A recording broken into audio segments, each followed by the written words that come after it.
Areo I fue rey de Esparta y gobernó entre los años 309 al año 265 a.C.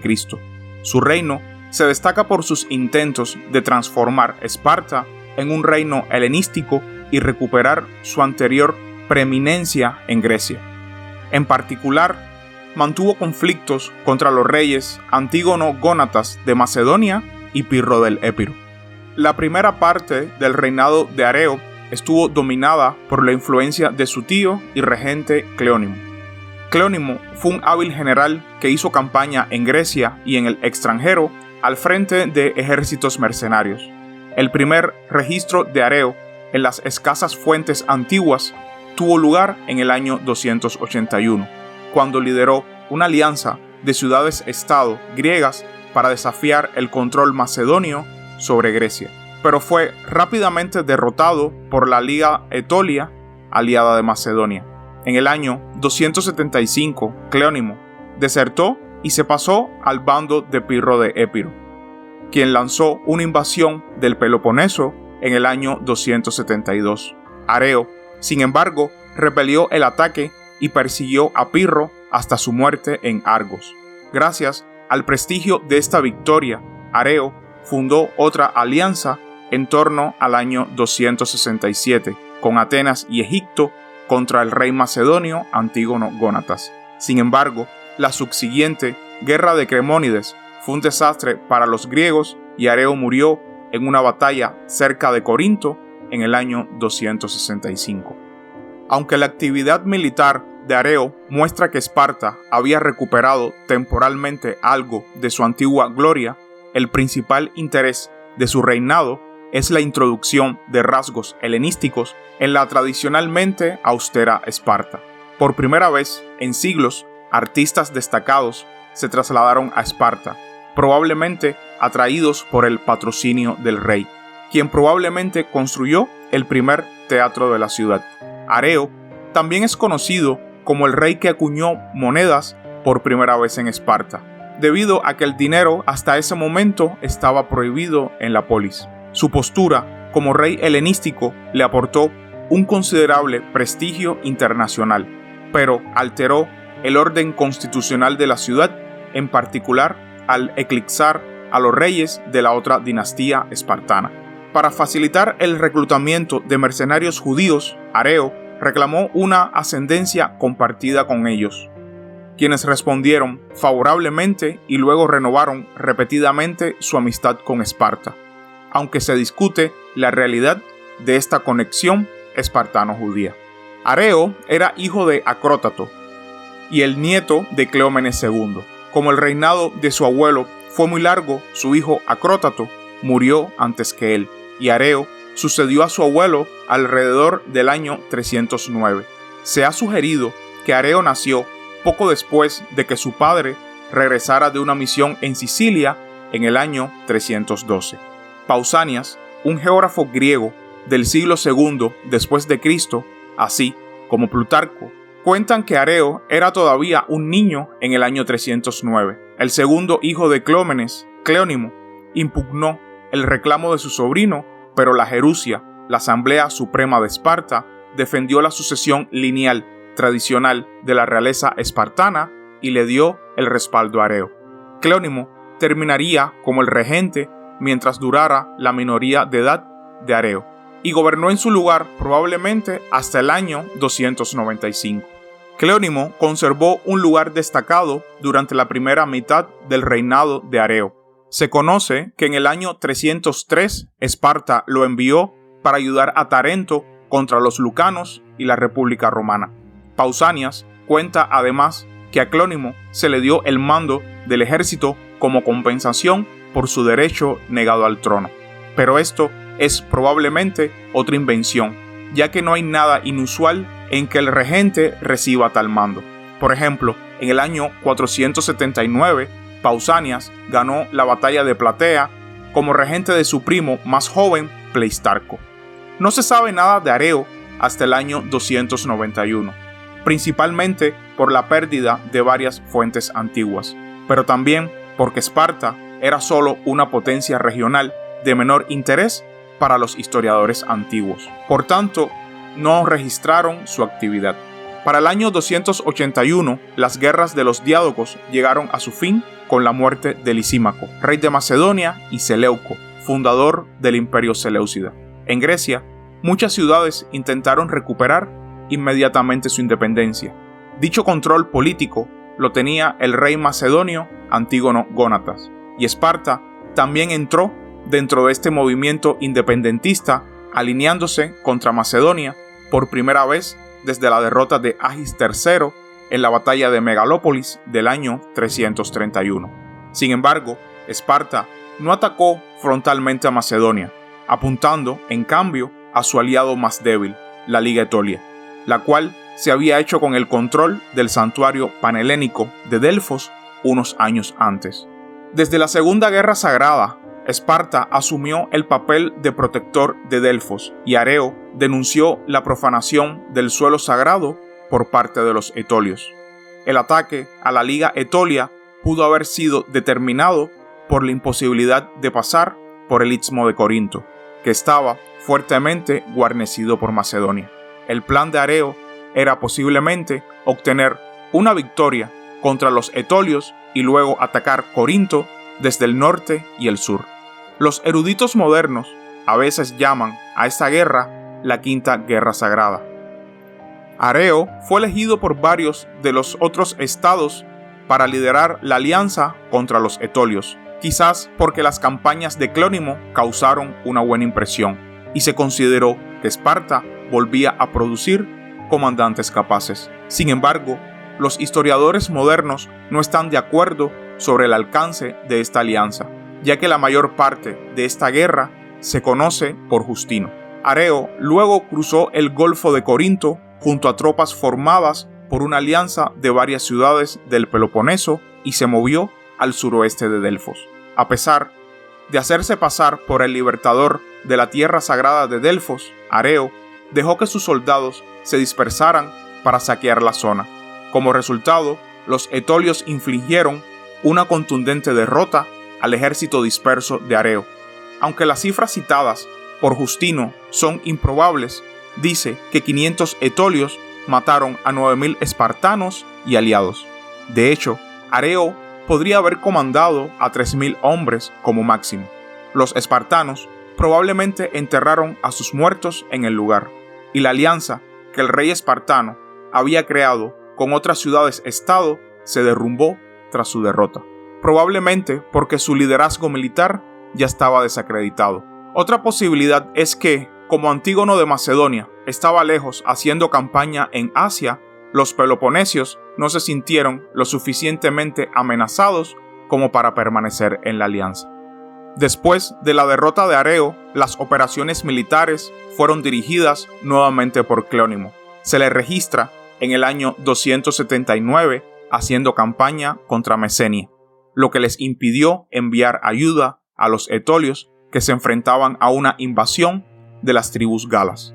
Esparta, junto con Clónimo, recuperó la zona fronteriza, que se había perdido tras la batalla de Leuctra en el lejano año 371.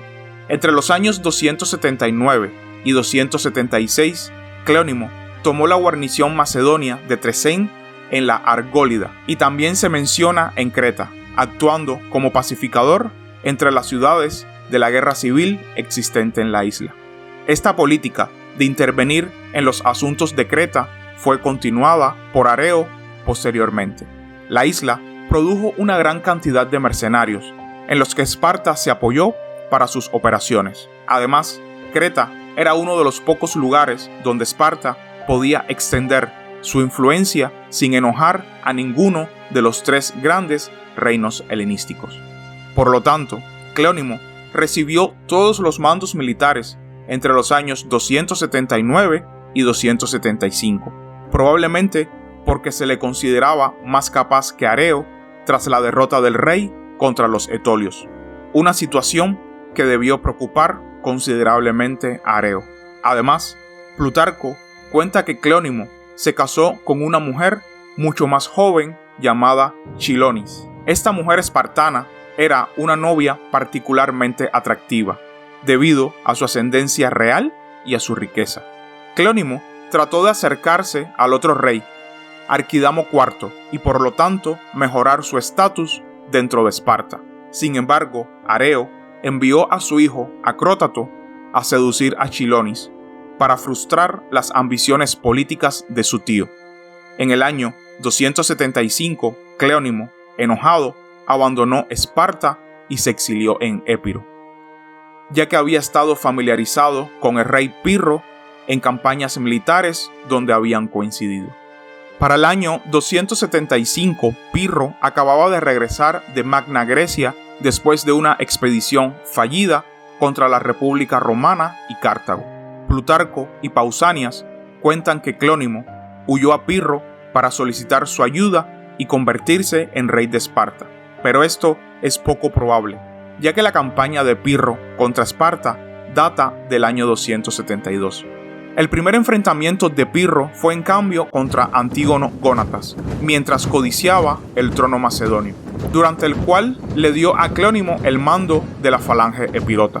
Cleónimo capturó Egas, la capital histórica de Macedonia, en el año 274. En el año 272, Pirro reunió un gran ejército de 25.000 soldados de a pie y 2.000 soldados de caballería, trasladándose al Peloponeso. Su plan era tomar toda la región para debilitar aún más a Gónatas, mientras entregaba a Esparta a su amigo Cleónimo. La Liga Etolia, que había abandonado a Gónatas, lo dejó pasar por su territorio.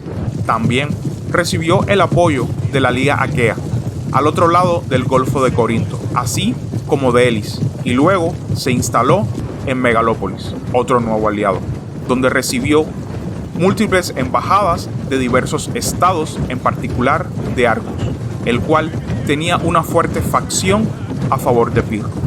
Pirro ocultó sus verdaderas intenciones a los espartanos, asegurándoles que su única ambición era eliminar la influencia de Gónatas en el Peloponeso y traer a sus hijos pequeños a Esparta para que pudieran ser entrenados en el Agogé.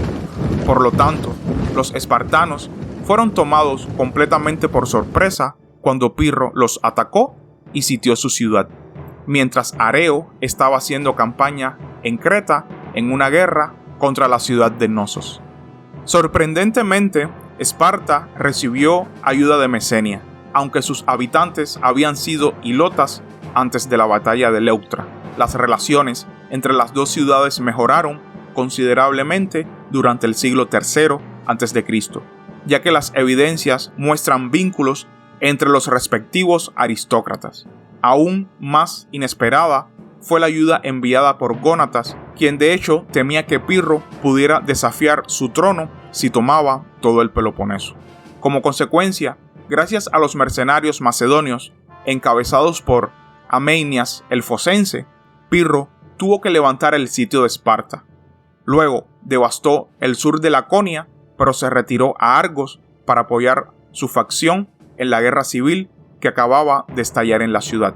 Sin embargo, Areo, que había desembarcado en Laconia con 1.000 mercenarios cretenses, organizó emboscadas contra el ejército de Pirro, uno de los cuales fue fatal para Ptolomeo, uno de los hijos de Pirro. La batalla final tuvo lugar en Argos, donde Pirro murió durante una pelea callejera contra los ejércitos de Areo y Gónatas, obligando a Cleónimo a exiliarse tras la muerte de Pirro, probablemente en Siria. La victoria contra Pirro aumentó el prestigio de Areo en el escenario internacional, lo que convirtió a Esparta en una potencia regional nuevamente. Areo se convirtió en uno de los líderes de una nueva coalición con Atenas dirigida contra Macedonia. Dado que tanto Atenas como Esparta se habían aliado con Egipto antes de concluir una alianza entre ellos, parece que la iniciativa provino de Ptolomeo II, que era enemigo de Gónatas y había intentado afianzarse en la Grecia continental. El líder ateniense detrás de esta alianza fue Cremónides, quien comparó la alianza con Esparta en contra de Macedonia como la coalición griega contra el emperador persa Jerjes de las guerras médicas. La guerra de Cremónides comenzó en el año 267, pero su desarrollo es oscuro, ya que es una de las guerras menos conocidas de la historia griega, con solo breves menciones de Justino y Pausanias. A pesar del gran número de participantes, la alianza antimacedonia sufrió el aislamiento de sus miembros de manera individual, mientras los territorios de Gónatas formaron un bloque.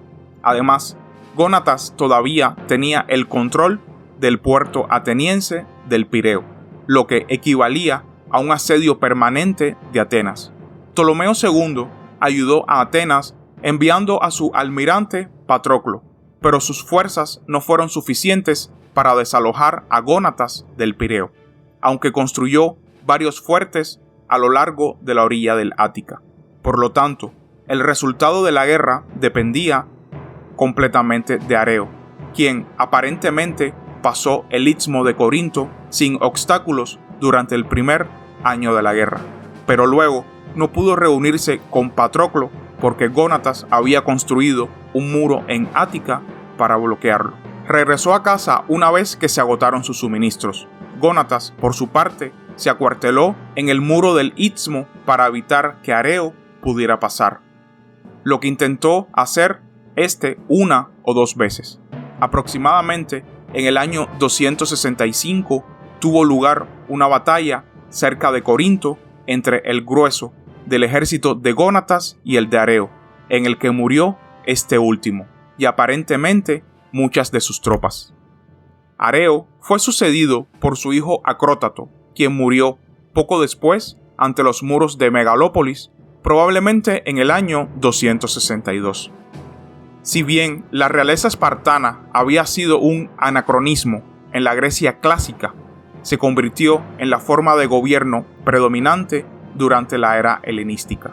El gobierno de Areo, como rey, muestra que trató de emular a los monarcas helenísticos que ahora gobernaban el mundo griego, a expensas de la constitución espartana ancestral escrita por Licurgo.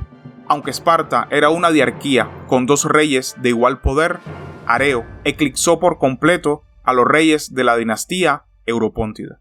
No se sabe nada del correy de Areo, Arquidamo IV, después de su derrota contra Demetrio Poliorcetes en el año 294, y el hijo de Arquidamo, Eudamias II, es el más oscuro de todos los reyes espartanos.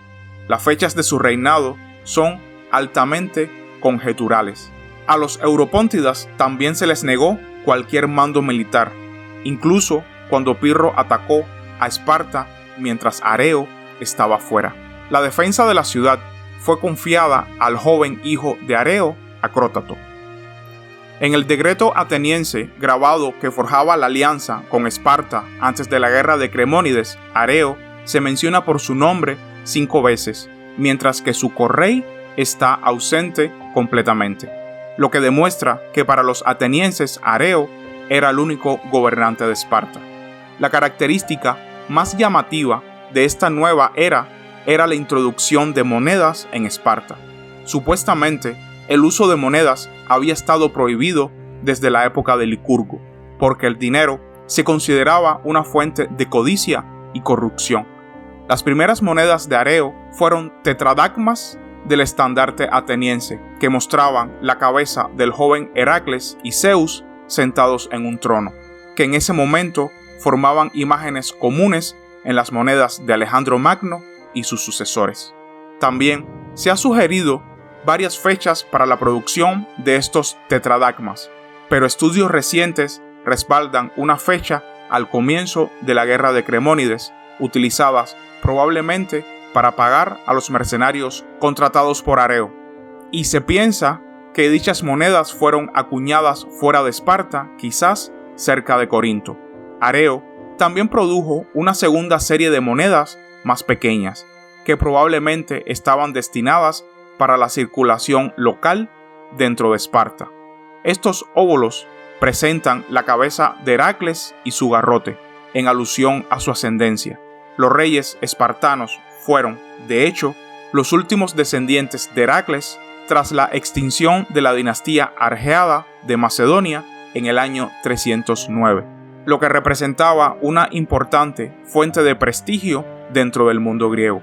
Imitando a los Ptolomeos y Seleucidas, Areo Además, inició un patrocinio real de las artes. En el año 270, un actor cómico espartano llamado Nicón ganó un premio en el festival Soteria en Delfos, lo que habría sido impensable en la era clásica, debido a que el teatro era despreciado por los espartanos. Se piensa que el primer teatro de Esparta se construyó precisamente durante su reinado. Otro aspecto de la innovación de Areo fue la promoción de su imagen. Fue honrado con un número importante de estatuas, más que cualquier otro rey espartano, mientras que un siglo antes, Agesilao II siempre se había negado a ser retratado. Pausanias describe 3 de sus estatuas en el santuario de Olimpia. Uno fue dedicado por Ptolomeo II y probablemente colocado junto a una estatua de Ptolomeo I y otros diádocos.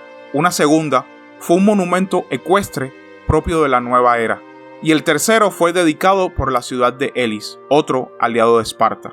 Los objetivos de Areo detrás de esta transformación de su papel como rey espartano era imaginarse a sí mismo como los reyes helenísticos más poderosos, aunque aún conservaba el marco constitucional de Esparta. Areo sacudió peligrosamente el equilibrio institucional de la ciudad, lo que más tarde condujo a la abolición de la diarquía y a la reducción del eforado y la jerusia bajo Cleómenes III y Nabis. Y hasta aquí el video de hoy, espero que les haya gustado y suscríbanse para más contenido. Hasta la próxima.